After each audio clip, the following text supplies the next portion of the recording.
Salut et bienvenue dans un nouvel épisode de mon podcast Pourquoi pas.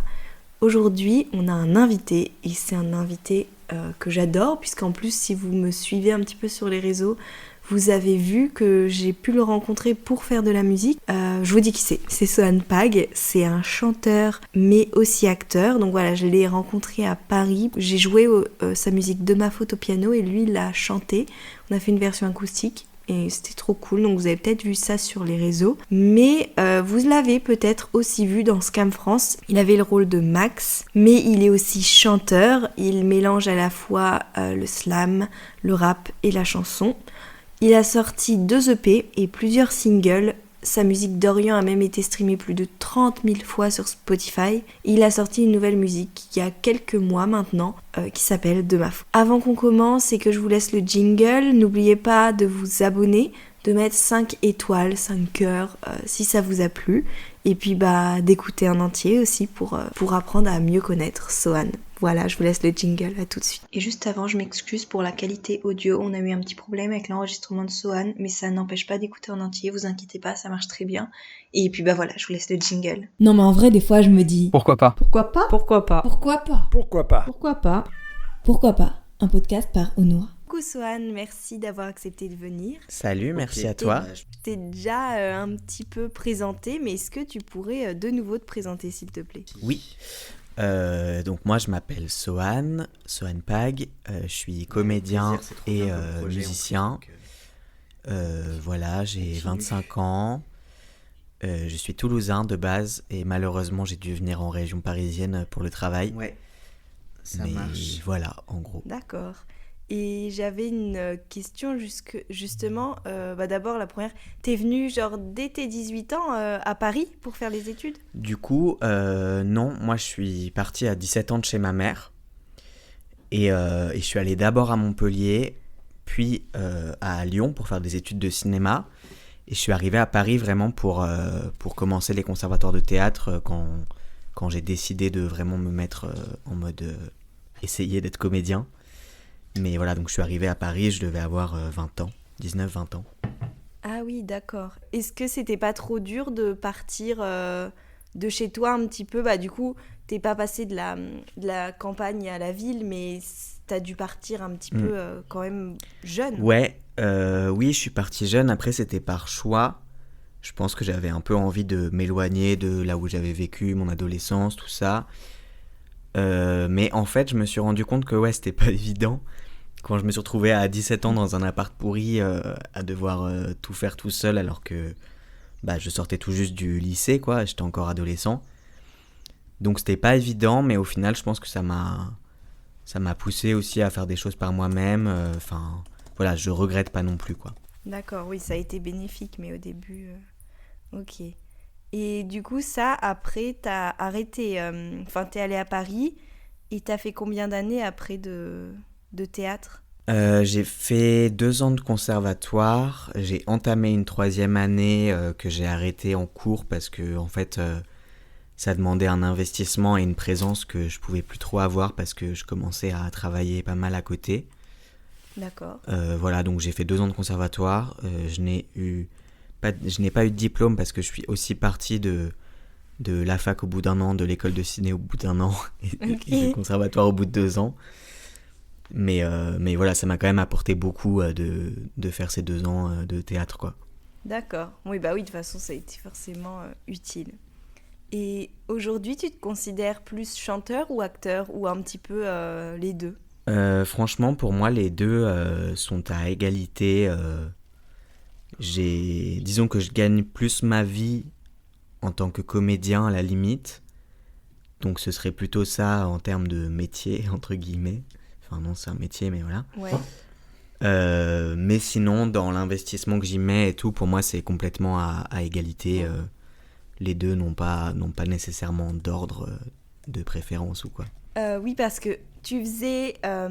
Sohan a joué dans Scam, c'est un des trucs le plus connu que tu as fait.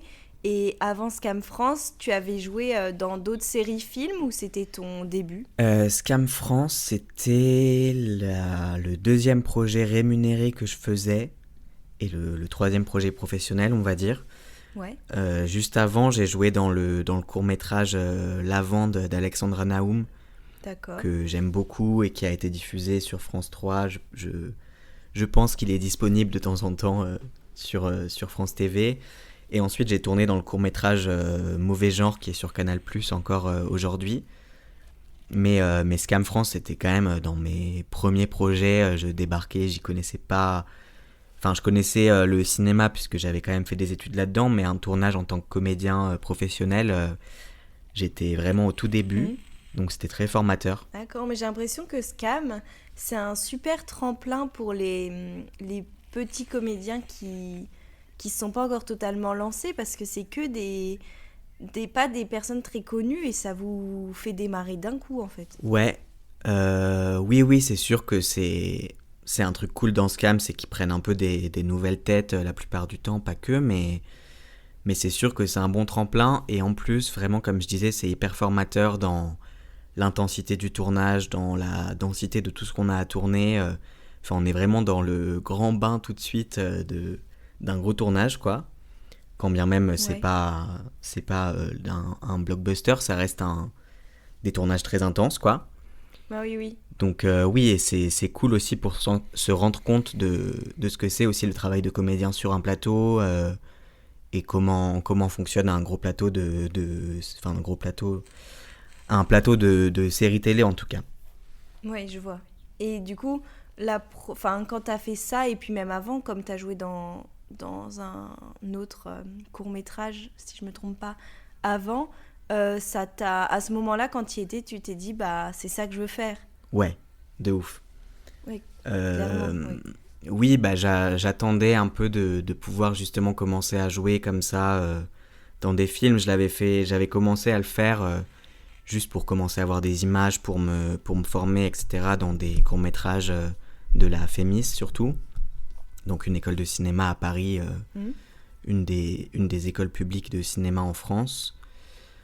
Euh, et attends, qu'est-ce que je voulais dire? Oui, en vrai, dès que je suis arrivé sur un plateau et que j'ai vu comment ça se passait, que j'ai commencé à jouer et tout, enfin pour moi c'était une évidence. Après, honnêtement, c'était une évidence déjà avant.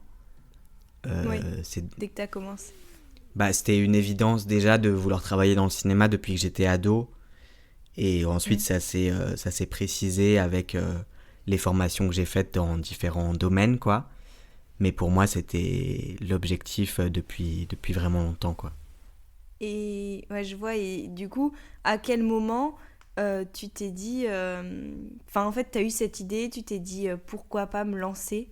Bah, je me suis dit ça quand j'avais peut-être 15 ans.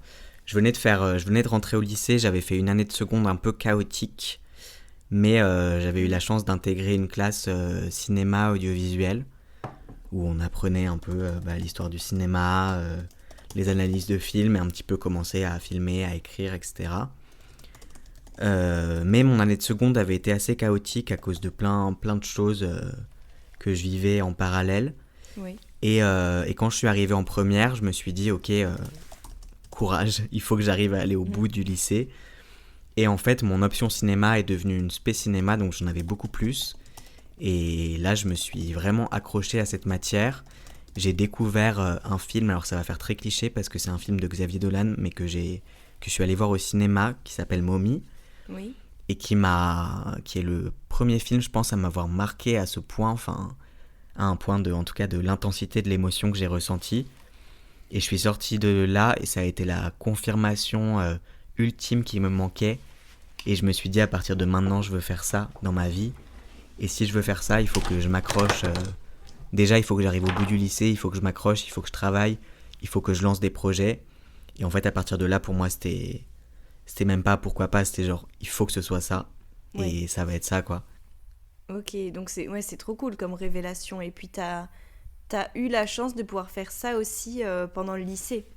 Ouais, ouais, carrément, oui. Et surtout que ça me paraissait un peu inaccessible parce que c'était un lycée qui n'était pas mon lycée de secteur. Donc il fallait postuler, passer un entretien, etc. Et donc il y avait toute une sélection sur dossier, sur l'entretien et tout. Et en fait, en arrivant et en voyant un peu le truc, je me suis rendu compte que genre il prenait sur dossier, mais genre des personnes qui étaient vraiment des têtes, on va dire. Et moi, je venais Ouais. d'un petit collège à Toulouse, qui est, je crois, le collège le moins bien classé, qui est un Ouais, petit donc tu collège t'es de... dit, c'est foutu.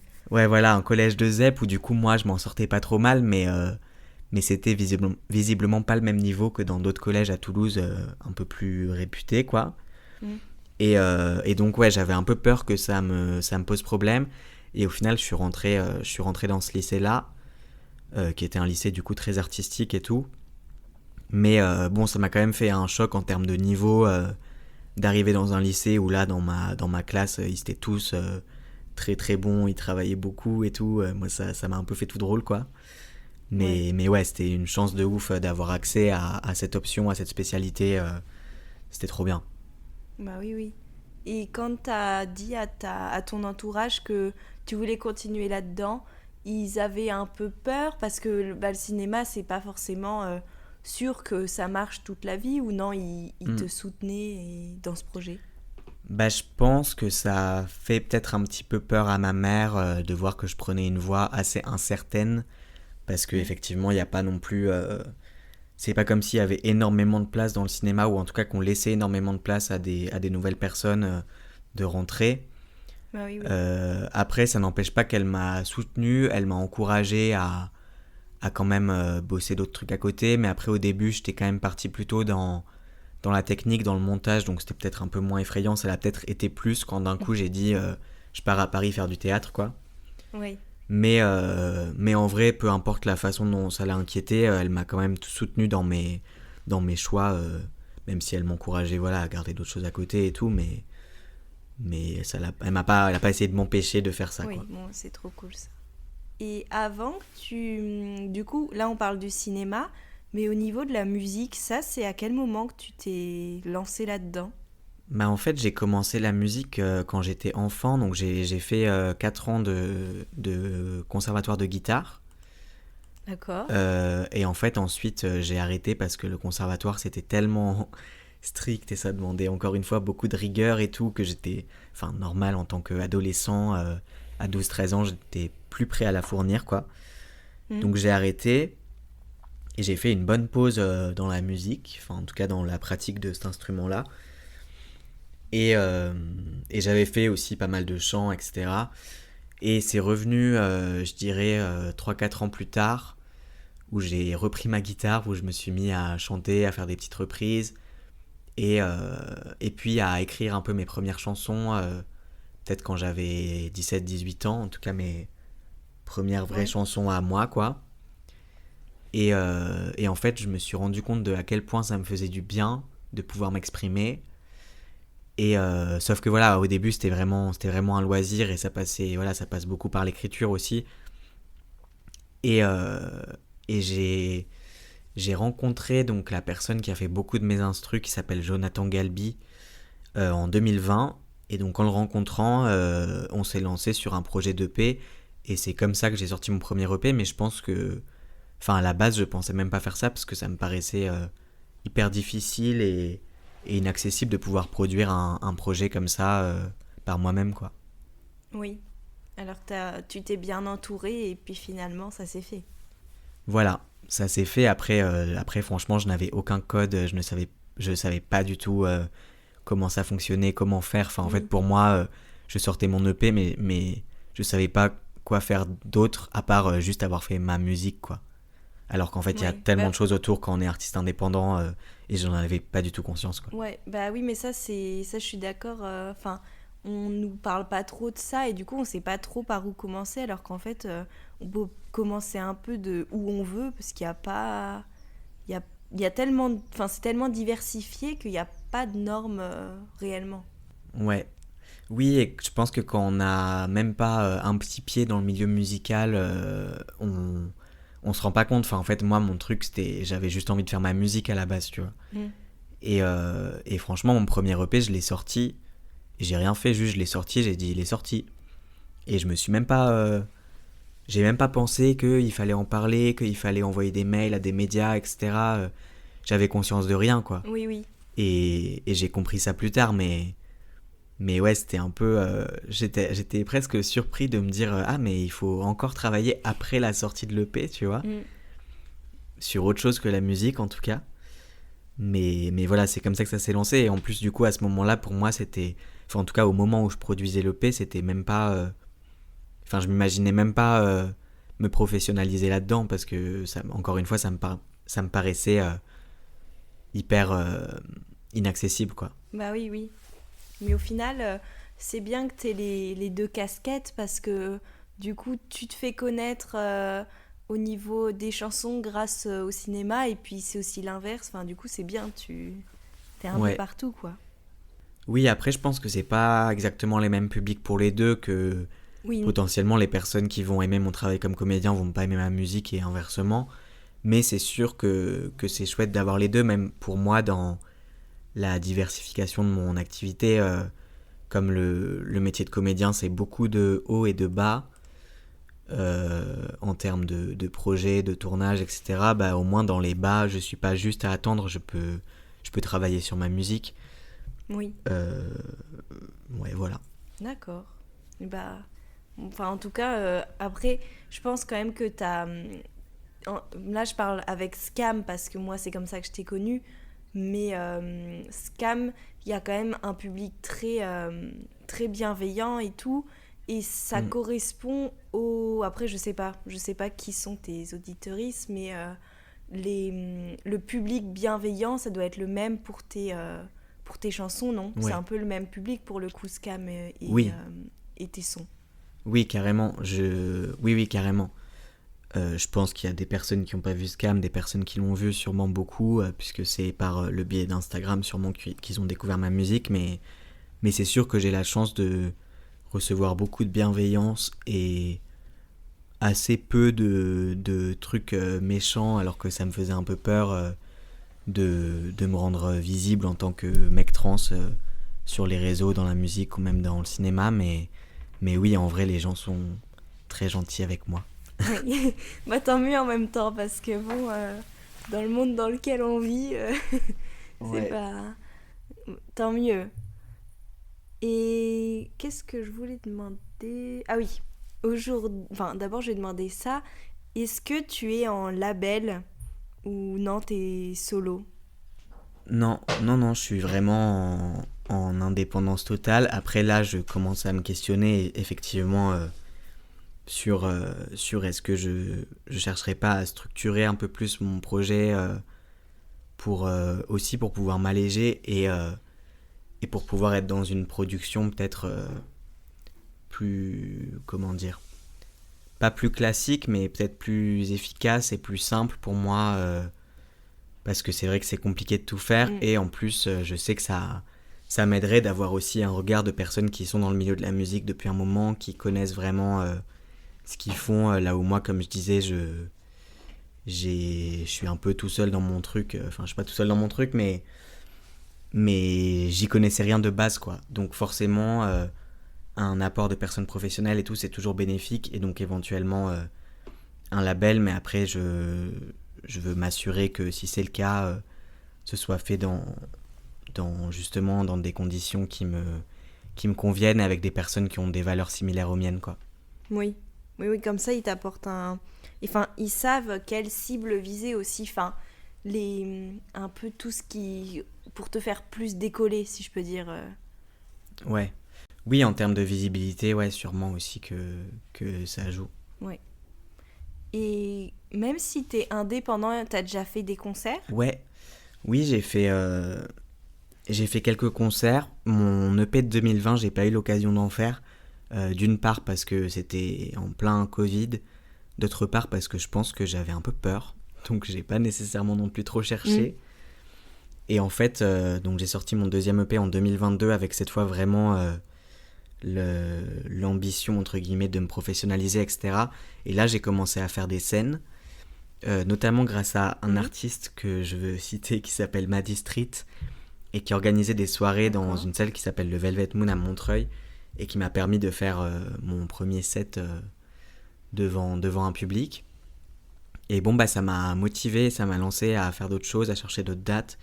Et donc là, j'ai eu la possibilité de jouer à plusieurs endroits et d'avoir des dates encore de prévues là, et c'est très chouette. Oui, d'accord. Et la première fois, du coup, que tu as été à ce concert, enfin à ce set, c'était...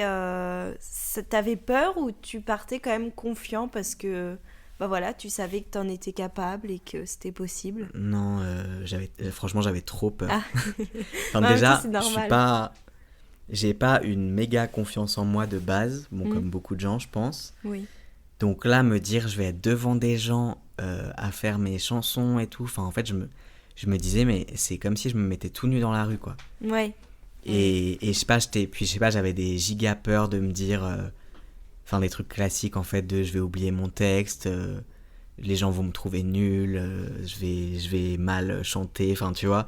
oui, oui. Plein de trucs comme ça, Mm. où en plus vu que j'avais pas eu l'expérience, j'avais pas pu non plus constater que j'en étais capable, tu vois. J'étais en mode ok, bah j'essaye, mais je sais pas comment faire, je sais pas, enfin tu vois, il y avait aussi le rapport avec le public, de parler avec le public, etc. Après c'était une petite salle, donc c'était cool, même si je sais pas si c'est pas pire parfois, Ouais, mais ouais. mais ouais, j'étais méga stressé, quoi. Ouais. Mais au final, ça s'est super bien passé, non? Oui, c'est super bien passé. Et en plus, j'étais venu accompagné de gens qui me sont très chers, et qui, je pense, étaient presque aussi stressés que moi, tellement je leur communiquais mon stress. Oui, carrément. Donc on était ensemble, quoi. Ok, bah ça c'est cool. Enfin, vraiment être soutenu et voir que même si notre projet il plaît pas à tout le monde, voir qu'il y en a qui aiment et qui nous soutiennent, c'est le plus important. Ouais, ouais, carrément. Et aujourd'hui, ça fait une question un petit peu cucu, mais quel serait en fait ton rêve? Qu'est-ce que tu aimerais là maintenant? Bah, en vrai, c'est très simple. C'est pas des choses énormes. J'ai juste envie de pouvoir vivre de ce que je fais, continuer à vivre de ce que je fais, que ce soit en musique ou en acting. Et voilà, j'ai aussi un gros désir niveau cinéma de jouer dans un long métrage qui serait vraiment pour moi une consécration déjà, parce que je suis fan de cinéma français et j'aimerais beaucoup participer à un tournage comme ça. Ouais. Mais sinon ouais, c'est juste vivre de mon taf et kiffer, quoi. Ouais, ce serait parfait. Et justement, t'as d'autres projets en cours au niveau, pas forcément musical, même cinéma? Alors là, il y a un moyen métrage dans lequel j'ai joué et dont je suis très fier, qui vient d'être terminé, qui j'espère va être vu en festival, en projection, etc., qui s'appelle L'angle de nos poignets, et justement qui fait bien le pont entre les deux choses sur lesquelles je travaille, parce que c'est en partie une comédie musicale dans Ah laquelle... oui, bah du coup, c'est trop cool ça. Ouais, voilà, et pour le coup, c'était un immense plaisir, j'adore le film, le réalisateur est hyper talentueux, enfin vraiment, c'est un projet qui me tient très à cœur. Mhm. Et ensuite, j'ai des projets de théâtre, mais qui pour l'instant sont en cours, et je peux pas forcément annoncer de date précise parce que je m'en rappelle pas. Et, et voilà, et j'ai des concerts de prévus, notamment un, alors peut-être que ce sera passé quand le truc sortira, du coup, oui, mais en tout cas, je joue le 27 avril au Festival des Équinoxes à Bruxelles. Je suis très content parce que c'est un très Oh, chouette festival. Et ah bah oui, en plus, enfin, c'est pas à Paris quoi, ça te fait ouais, à Bruxelles, ça me voir fait un autre voyager public un et peu. tout. Ouais, c'est trop Ouais. cool. Et le 1er juin à Paris, enfin à Pantin, à la Cité Fertile, il y a un festival qui s'appelle Festival Facette, qui est sur la santé mentale, qui est un sujet D'accord. dont je parle beaucoup dans mes textes et qui me tient très à cœur. Et donc je Ouais. jouerai là-bas le 1er juin. Voilà. Ok, bah ça c'est trop cool. Bah du coup, pour le 27 avril, ce sera déjà sorti, mais pour le 1er juin, ce sera sûrement d'actualité. Yes, c'est ça. Et bah justement, enfin là je reviens un petit peu en arrière, mais quelles sont tes inspirations un petit peu pour composer? Euh, pour composer, je saurais pas trop dire. Après, je suis influencé par ce que j'écoute, je pense, donc beaucoup de rap français et de chansons françaises majoritairement. mais mes premières inspirations, ou ma première inspiration, que ce soit au niveau de l'écriture, de la musicalité, etc., c'est Diams, dont je suis très fan. Et d'ailleurs, je fais une reprise sur scène parfois dans certains des concerts, qui pour moi a été vraiment je pense, la plus grande découverte musicale de ma vie quand j'avais, je sais pas, franchement, je devais avoir 11-12 ans. Et j'ai découvert ça et je me suis dit, mais... Enfin, je sais pas, genre, c'est la première fois que j'ai été touché en plein cœur par une artiste, par des textes et tout. Et ça m'a vraiment marqué. Et je pense que c'est aussi ce qui influence aujourd'hui ma façon d'écrire, ma façon de raconter, etc. C'est vraiment cette artiste-là que malheureusement j'ai découverte sans avoir pu la voir en concert avant. Mais ouais, je pense que c'est une grosse inspiration et aussi une des personnes qui m'a donné envie de faire de la musique et ce style de musique-là très, très basé autour de l'écriture aussi. Ok, mais ça c'est impressionnant comme un artiste, une artiste peut nous impacter alors que, enfin ça se trouve, il n'y a rien de... Voilà, il y en a tellement des artistes géniaux, mais un seul peut nous impacter et voilà, nous faire ressortir un truc de spécial. Ouais. Ouais, bah c'est comment ça résonne en nous. Alors pourquoi Ouais. Diams ça a plus résonné en moi que le reste, je sais pas, mais ouais, pour moi ça reste l'artiste number one dans mon cœur depuis ce moment-là, quoi. Bah, ça me fait rire parce que hier dans le post que tu as posté, là je tiens d'actualiser, enfin j'explique pour le podcast, Sohan a posté une vidéo où c'est moi qui joue du piano et lui il chante, où on reprend sa musique de ma faute, et il y a un commentaire qui dit oh, ça me fait penser à Diams et tout, et tu dis oh là c'est le Ah, meilleur mais oui. commentaire. Ça m'a tellement fait plaisir, j'étais en mode mais waouh, comment ça lui fait penser à Diams, c'est mon rêve. Bah oui, c'est pour ça, c'est Bon, j'ai marrant. pas envie d'être Diams, mais en tout cas que ce soit que ça puisse faire penser à ça, c'est un Ouais, qu'on fasse immense le rapprochement. compliment, quoi. Ouais. Ouais. Bah du coup t'as réussi ta mission, hein. Ouais, en tout cas, j'ai obtenu ce petit commentaire qui fait très plaisir. Et avant de terminer, j'ai 2 questions peut-être un petit peu difficiles. Mhm. La première, c'est quelle est ta musique favorite, mais à toi, que tu as composée? Oh là là, c'est dur. Euh, Si je sais, mais elle est pas encore sortie, donc je vais en dire une qui est déjà sortie, Ok. qui s'appelle... Ah non, mais en fait, je sais pas, putain, c'est super dur. Bon, au pire, t'inquiète, ou plusieurs.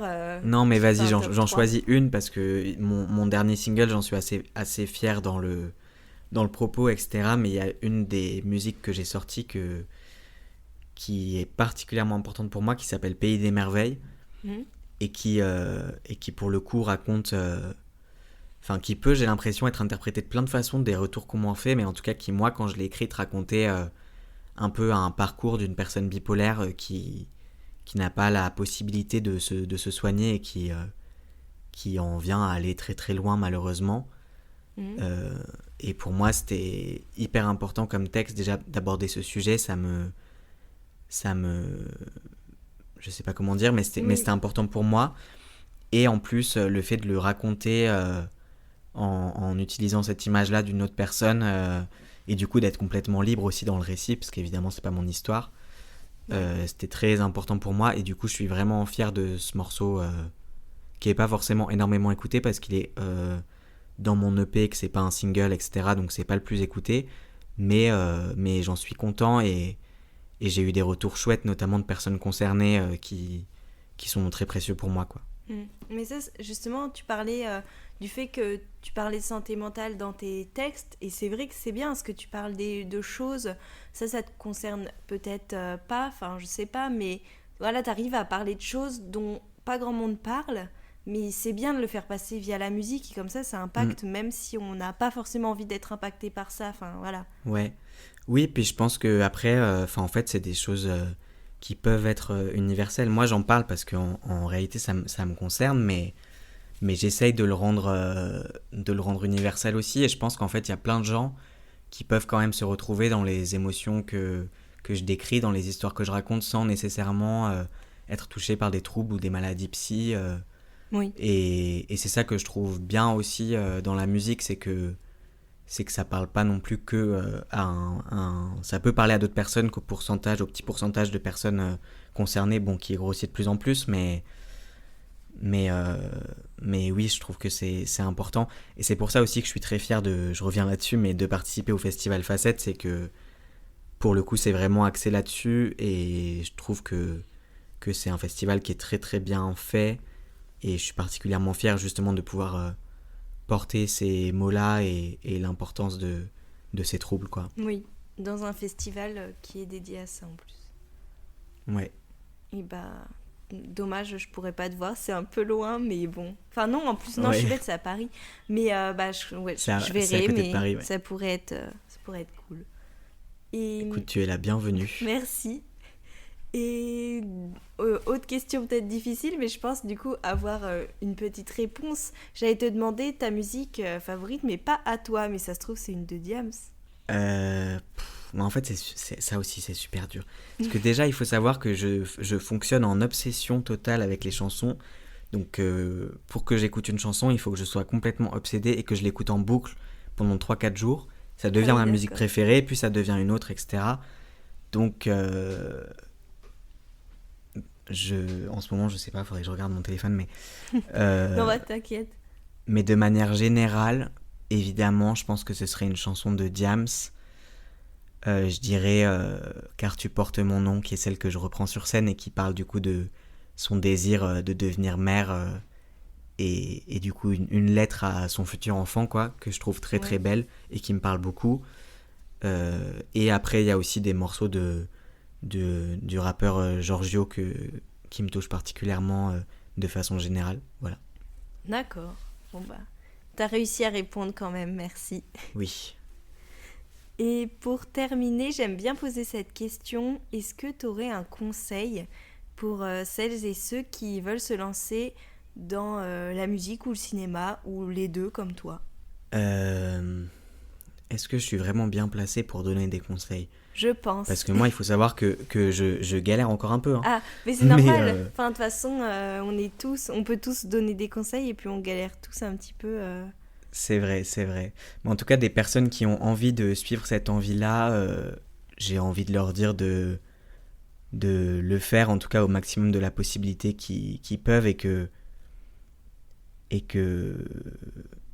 de toute façon, en fait, pour moi, suivre une vocation, suivre une passion et tout, c'est hyper précieux pour les personnes qui ont la chance de le faire, parce que c'est aussi une chance d'avoir les possibilités de le faire, mais en tout cas, ouais, d'essayer de suivre ça à fond, d'essayer de mettre le syndrome de l'imposteur que je pense beaucoup de personnes ont dans ce milieu de côté, et de se dire ok, je suis capable, et de postuler, quoi. Si c'est pour être comédien, postuler à des castings, tourner dans des petits films d'abord étudiants, comme ça vous allez pouvoir vous former, vous allez pouvoir avoir des images, et voilà, donner tout là-dessus si c'est ce que vous avez envie de faire, et je vous souhaite bien du courage. Merci pour ces conseils en tout cas, pour eux. Et puis oui, c'est vrai qu'il faut du courage, mais une fois que même toi, même si certes t'as pas encore fait de films très longs, etc., tu peux quand même être fier de toi et te dire j'ai réussi à faire ça, je me suis écoutée, là tu réalises quand même ton rêve un petit peu, enfin c'est déjà énorme, tu peux être fier de toi et écouter ses envies, quoi. Oui, franchement, je suis hyper content au moins d'avoir suivi cette ligne que je me suis donnée quand j'étais ado, du coup. Ça, pour le coup, c'est un grand plaisir, voire une fierté. Même si j'ai l'impression que ça s'est plus imposé à moi plutôt que je l'ai vraiment choisi, même si j'ai choisi de continuer après. Mais oui, après, forcément, on a toujours l'impression que c'est pas assez. C'est toujours... à moins d'être Pierre Ninet, c'est toujours des hauts et des bas, mais en tout cas, je suis hyper content de faire ça, que ce soit la musique ou le cinéma, et je suis hyper content que ma vie tourne autour de ça aussi. Franchement, c'est génial pour moi, quoi. Oui, c'est trop. Et merci beaucoup d'avoir répondu à toutes ces questions et de m'avoir accordé ce temps. Ça m'a fait très merci à toi. Ah, merci. Ça m'a fait très plaisir de te recevoir. Et puis à très bientôt dans tes films et pour tes prochaines musiques, du coup. Yes, merci beaucoup. À bientôt. À bientôt. Merci de nous avoir écoutés, c'était un échange super intéressant, j'espère que ça vous a plu. Si vous ne connaissez pas son univers, je vous invite à aller l'écouter, vraiment c'est super bien. Donc n'oubliez pas d'aller écouter ses musiques et d'aller le soutenir sur les réseaux aussi, je vais mettre ses liens dans la description. Et puis nous on se dit à dans 2 semaines pour un nouvel épisode. Et puis passez une bonne journée ou une bonne soirée. Salut!